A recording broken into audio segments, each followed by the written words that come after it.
दोस्तों, सुशांत के दोषी एक एक कर नपते दिख रहे हैं। जहां एक तरफ एनसीबी ने अपनी चार्जशीट दाखिल कर दी है, तो वहीं अब अनिल देशमुख, नवाब मलिक के बाद संजय राउत को भी सलाखों के पीछे पहुंचाने का पूरा प्रबंध ईडी कर चुकी है।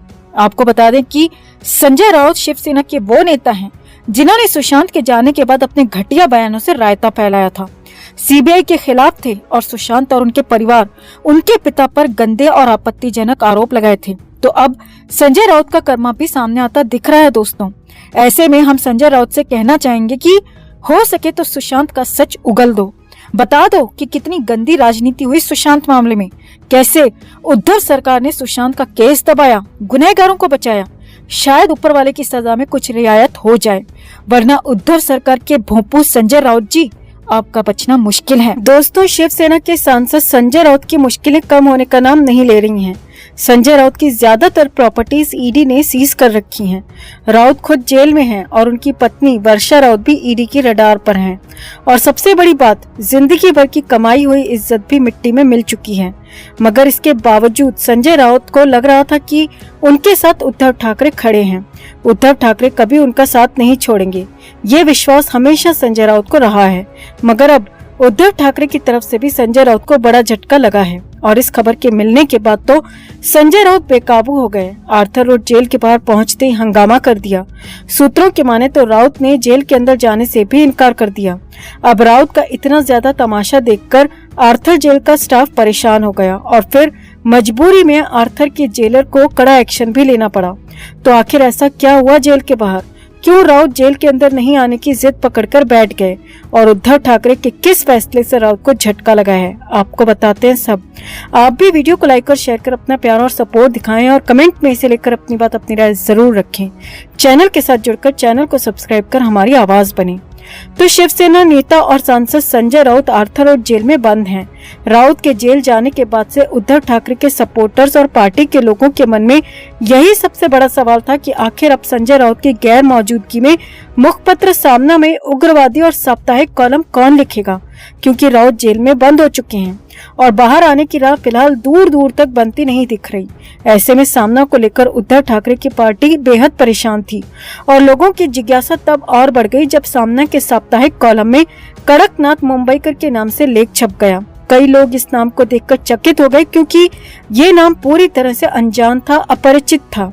अब कड़कनाथ मुंबईकर के बारे में जानने की कोशिश की गई तो सामना कार्यालय ने ये कहते हुए विवरण देने से मना कर दिया कि ये संपादक उद्धव ठाकरे का विशेषाधिकार है, इसीलिए कड़कनाथ मुंबईकर के बारे में ज्यादा कुछ नहीं बताया जा सकता। हालांकि सूत्रों का कहना है कि कड़कनाथ मुंबईकर का नाम साप्ताहिक कॉलम के लिए इस्तेमाल किया जाने वाला एक कलम नाम है, यानी कि एक पेन नेम है। इस नाम का कोई व्यक्ति नहीं है, बल्कि बाई लाइन आर्टिकल के लिए इस पेन नेम को यूज किया गया है। अब सूत्रों की माने तो सामना में उद्धव ठाकरे के इस फैसले से संजय राउत बेहद खफा है। अब संजय राउत को जेल में टीवी देखने और न्यूज़पेपर पढ़ने की इजाजत है, इसीलिए राउत को जेल से बाहर क्या कुछ चल रहा है इसकी पूरी जानकारी रहती है। इसीलिए राउत को ये भी पता चल गया कि सामना से अब उनका नाम पूरी तरह हटा दिया गया है और उनकी जगह पर कड़कनाथ मुंबईकर का नाम दे दिया गया है, जो कि राउत के लिए किसी बड़े झटके से कम नहीं है। जब उनकी हिरासत में होने के बावजूद उनके नाम से सामना में साप्ताहिक कॉलम प्रकाशित हुआ था, तब ईडी ने कहा था कि वो सामना के साप्ताहिक कॉलम की जांच करेंगे। सामना का ये रोक टोक साप्ताहिक कॉलम 7 अगस्त को संजय राउत की बाईलाइन यानी कि संजय राउत के नाम से प्रकाशित हुआ था, जिसके बाद उद्धव ठाकरे ने सामना के संपादक होने के नाते संपादकीय से राउत का नाम फिलहाल तो हमेशा के लिए हटा दिया है। जिस सामना को राउत ने बुलंदियों तक पहुंचाया, अपनी धारदार कलम से चमकाया, उस सामना से संजय राउत का नाम मिटा दिया गया है। साफ शब्दों में कहा जाए तो उद्धव ठाकरे ने राउत से सामना को भी छीन लिया है, जो कि राउत के लिए किसी सदमे से कम नहीं है। अब सूत्रों की माने तो संजय राउत को इस बात की खबर 22 अगस्त की दोपहर के बाद में लगी, जब पीएमएलए कोर्ट से राउत को आर्थर रोड जेल में ले जाया जा रहा था। और जब जेल की गाड़ी जेल के बाहर आकर रुकी और राउत को अंदर लेकर जाने लगी तो राउत बुरी तरह फैल गए। जेल के सूत्रों की माने तो संजय राउत बुरी तरह बिखर गए और जेल के अंदर जाने से मना कर दिया। जेल के बाहर मौजूद मीडिया कर्मियों की माने तो राउत ने आर्थर जेल के अंदर जाने से साफ साफ इनकार कर दिया, जबकि कोर्ट ने अपने आदेश में राउत को 5 सितंबर तक जेल में रहने का आदेश दिया है। मगर 22 अगस्त की शाम को ही राउत ने जेल के बाहर तमाशा खड़ा कर दिया और जेल के अंदर जाने से मना कर दिया, जिसके बाद काफी देर तक राउत के साथ जेल स्टाफ का समझाइश का दौर भी चला। काफी समझाने की कोशिश की गई, मगर राउत अंदर जाने को तैयार ही नहीं हुए। इस दौरान काफी देर निकल जाने के बाद जेल स्टाफ की तरफ से अनाउंसमेंट करवाया गया और कहा गया कि किसी भी तरह की अवांछित हरकत या कोशिश बर्दाश्त नहीं की जाएगी। कोर्ट के जरिए आरोपी व्यक्ति के खिलाफ सख्त नियमों को लागू कर दिया जाएगा। अब राउत को कानून की बेहद अच्छी जानकारी है। राउत को पता है कि जेल स्टाफ के पास किस किस तरह के अधिकार होते हैं। इसके बाद राउत सीधे अंदर चले गए और किसी तरह का नानुकुर भी नहीं किया। तो फाइनली संजय राउत से सामना भी छिन चुका है, जिसका सदमा संजय राउत सह नहीं पा रहे हैं और जेल के अंदर जाने को भी तैयार नहीं हुए। तो आपका संजय राउत के साथ जो कुछ भी हो रहा है उस पर क्या कहना है? क्या संजय राउत के साथ जो कुछ हो रहा है वो सही हो रहा है? क्या संजय राउत को अपने कर्मों की सजा मिल रही है? आप क्या सोचते हैं? कमेंट में इसे लेकर आप भी अपनी बात, अपनी राय जरूर रखें और वीडियो को लाइक और शेयर कर अपना प्यार और सपोर्ट भी जरूर दिखाएं। तो जब से संजय राउत जेल के अंदर पहुंचे हैं तब से ही उनको जेल के कायदे, जेल के नियम बताए जा रहे हैं, समझाए जा रहे हैं, मगर राउत हैं कि मानते नहीं हैं और हर बार ये भूल जाते हैं कि अब वो मुंबई में रहने वाले ताकतवर शिवसेना प्रवक्ता की हैसियत में नहीं है, बल्कि जेल के अंदर एक कैदी हैं, सामान्य कैदी, और कैदी भी ऐसा जिसकी जमानत की दूर दूर तक कोई गुंजाइश नहीं है। यानी कि राउत को कुछ वक्त नहीं बल्कि लंबा वक्त जेल के अंदर ऐसे ही काटना पड़ सकता है।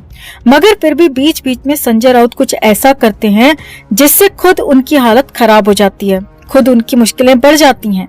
और इस बार तो सारी हदें पार हो गईं, क्योंकि संजय राउत को लेकर जो खबर आ रही है वो यही है कि इस जेल के अंदर उनकी खासी बेइज्जती हो गई। जी हाँ दोस्तों, जेल सूत्रों के मुताबिक संजय राउत की इज्जत उतार दी गई, क्योंकि राउत किसी की सुनने को तैयार नहीं थे।